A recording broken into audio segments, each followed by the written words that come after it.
Freedom ಪಾರ್ಕ್ನಲ್ಲಿ JDS ಕಾರ್ಯಕರ್ತರಿಂದ protest ನಡೀತಾ ಇದೆ. ನವದೆಹಲಿಯಲ್ಲಿ ಎಐ ಶೃಂಗಸಭೆಗೆ ಕಾಂಗ್ರೆಸ್ ಅಡ್ಡಿಪಡಿಸಿದ್ದಕ್ಕೆ ಆಕ್ರೋಶ ವ್ಯಕ್ತಪಡಿಸ್ತಾ ಇದ್ದಾರೆ. ಕಾಂಗ್ರೆಸ್ ಕಾರ್ಯಕರ್ತರು ಅರೆಬೆತ್ತಲೆ ಪ್ರತಿಭಟನೆ ಮಾಡಿದ್ದಕ್ಕೆ ಕಿಡಿಕಾರ್ತಾ ಇದ್ದಾರೆ ಜೆಡಿಎಸ್ನವರು.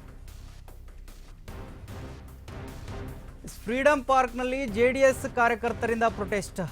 ನವದೆಹಲಿಯಲ್ಲಿ ಎಐ ಶೃಂಗಸಭೆ ಕಾಂಗ್ರೆಸ್ ಅಡ್ಡಿಪಡಿಸಿದ್ದಕ್ಕೆ ಎಐ ಶೃಂಗಸಭೆ ನಡೀತಾ ಇತ್ತು. ಅಲ್ಲಿ ಕಾಂಗ್ರೆಸ್ನವರು ಅರೆಬೆತ್ತಲೆ ಆಗಿ ಪ್ರೊಟೆಸ್ಟ್ ಮಾಡಿದ್ರು ಬಂದು ಅದಕ್ಕೆ ಅಡ್ಡಿಪಡಿಸಿದ್ದಕ್ಕೆ ಇವಾಗ ಕಾಂಗ್ರೆಸ್ ಕಾರ್ಯಕರ್ತರು ಅದಕ್ಕೆ ಅಡ್ಡಿಪಡಿಸಿದ್ದೇನಿದೆ ಅದಕ್ಕೆ ಸಂಬಂಧಪಟ್ಟ ಹಾಗೆ ಜೆಡಿಎಸ್ ಕಾರ್ಯಕರ್ತರು ಮೇಣದ ಬತ್ತಿ ಅಂಟಿಸಿ ಪ್ರತಿಭಟನೆ ಮಾಡ್ತಾ ಇದ್ದಾರೆ. ಜೊತೆಗೆ ಮಾಧ್ಯಮಗಳಿಗೆ ನಿರ್ಬಂಧ ವಿಧಿಸಿರೋದಕ್ಕೂ ಆಕ್ರೋಶ ವ್ಯಕ್ತಪಡಿಸ್ತಾ ಇದ್ದಾರೆ.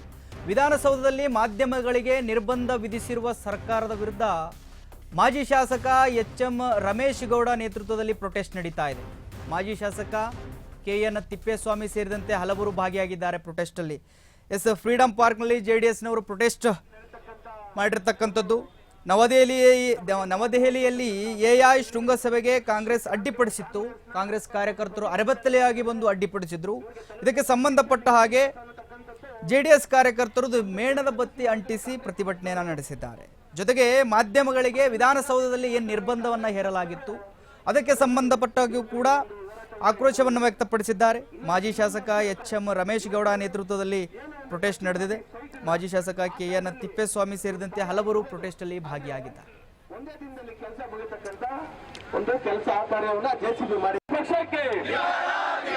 ಆಚಾರವಿಲ್ಲದ ಕಾಂಗ್ರೆಸ್ ಪಕ್ಷಕ್ಕೆ, ಬ್ರೈನ್ ಇಲ್ಲದ ಕಾಂಗ್ರೆಸ್ ಪಕ್ಷಕ್ಕೆ ಜಿಲ್ಲಾಧಿಕಾರಿ ಶ್ರೀ ರಮೇಶ್ ಗೌಡ ನೇತೃತ್ವದಲ್ಲಿ ಕೂಡ ನಾವು ಇಲ್ಲಿ ಒಂದು ಪ್ರತಿಭಟನಾ